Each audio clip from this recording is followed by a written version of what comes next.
जब से Delhi high court ने उन्नाव रेप केस के कन्विक्टेड कुलदीप सेंगर को बेल ग्रांट करने के साथ ही उनकी सजा पर भी रोक लगा दी है, तब से हाई कोर्ट के इस डिसीजन को लेकर देश भर में आउटरीचेस देखने को मिल रहा है। आइए समझने की कोशिश करते हैं कि आखिरकार हाई कोर्ट ने ऐसा डिसीजन क्यों दिया। अब 2019 में ट्रायल कोर्ट ने कुलदीप सेंगर को पोक्सो एक्ट में दोषी मानते हुए उम्र कैद की सजा सुनाई थी, जिसके विरुद्ध अपील में यह निर्णय आया है। दरअसल पोक्सो एक्ट में ही दो तरह के सजा के प्रावधान हैं।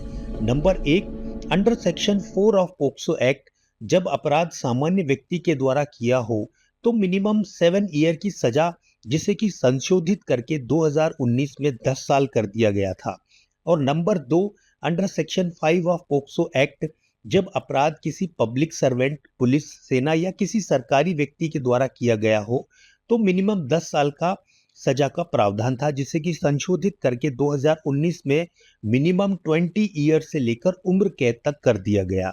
अब कुलदीप सेंगर का अपराध 2017 का है, यानी कि 2019 के पोक्सो एक्ट में संशोधन से पहले की सजा के प्रावधान उस पर लागू होंगे। 2017 में कुलदीप सेंगर उन्नाव के एमएलए थे। अब मुख्य समस्या यह है कि एमएलए का पब्लिक सर्वेंट माना जाए या नहीं माना जाए, इसी से पनिशमेंट में अंतर आ जाता है।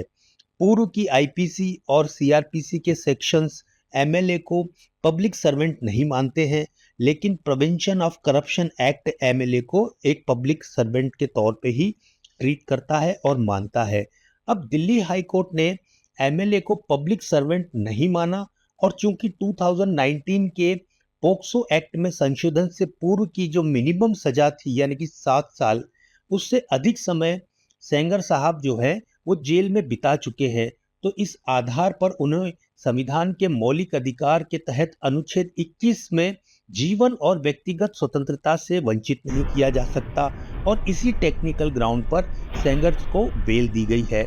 अब नैतिक रूप से यह नेचुरल जस्टिस के चाहे जितना खिलाफ हो, कानूनी प्रावधानों की लूप होल्स ने फिर एक बार अपराधी को सेफ पैसेज यहाँ पर दिया है। अब आप भी बताइए कि एमएलए और एमपी को पब्लिक सर्वेंट माना जाए या नहीं माना जाए।